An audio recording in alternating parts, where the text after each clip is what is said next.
गिनाना चाहिए, उनको तो गिनाना चाहिए कि उनके आदरणीय पिताजी के राज में कितने घोटाला हुए। तब फिर दूसरे का यदि कोई प्रूव है तो लेके आना चाहिए। एक तो उनके पास कोई ऐसा दस्तावेज है तो उचित फॉरम पे जाना चाहिए। उनके पिताजी को तो आधिकारिक तौर पर बिहार की जनता और कोर्ट न्यायालय ने स्थापित कर दिया कि ये बिहार में चारा चोर है। इससे ज़्यादा क्या बताना, ये तो स्पष्ट तौर पर है।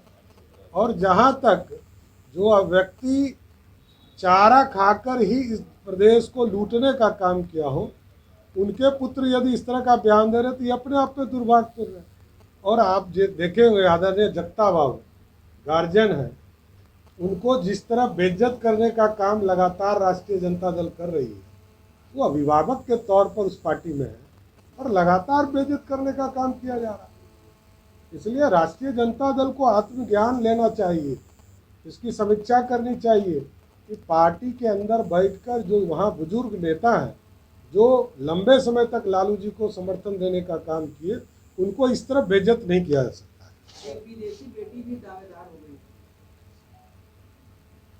अब देखिए, ये तो लालू जी की प्राइवेट लिमिटेड कंपनी है और प्राइवेट लिमिटेड कंपनी को ही तय करना है कि लालू जी होंगे कि तेजस्वी जी होंगे कि तेज प्रताप जी होंगे कि मीसा भारती जी होंगी कि राबड़ी देवी जी होंगी कि अब रोहिणी आचार्य जी होंगी या और भी कई हैं। और हम किसी पर कोई कटाक्ष नहीं कर रहे हैं, लेकिन वो तो प्राइवेट लिमिटेड कंपनी है, वहाँ तो किसी को बोलने का अधिकार है नहीं। इसलिए बड़ा स्पष्ट है, ये तो आप लोग जानते हैं, हमसे ज़्यादा आप लोग जानते हैं। आरजेडी में प्राइवेट लिमिटेड कंपनी है।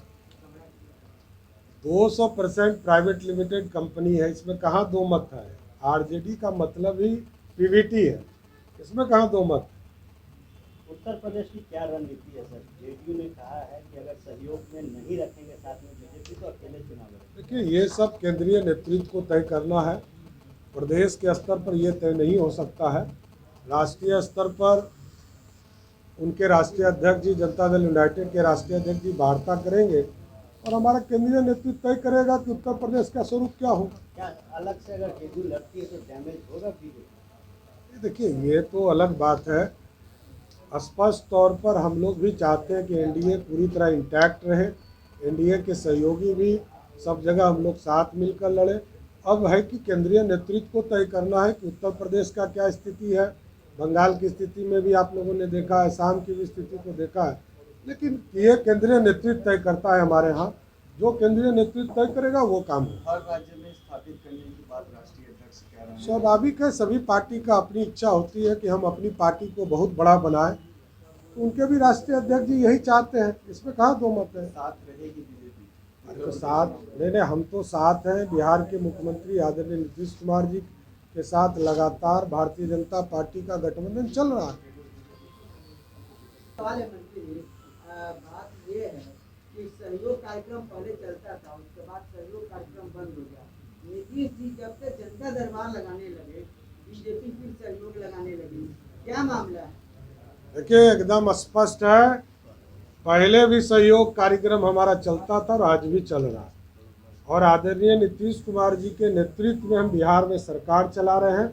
उनके आदेश पर जिस भी मंत्री को उनके जनता दरबार में जाना होता है, आज हमारा और बबलू जी का नहीं है, जीवेश मिश्रा जी का है। जीवेश मिश्रा जी को भी यहाँ रहना था, वो जनता दरबार में।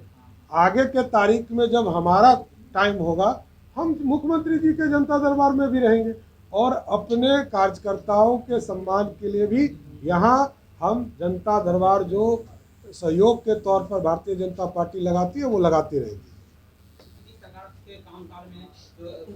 गलत बयान था, जिस भी मीडिया ने ये चलाया था वो पूरी तरह गलत था।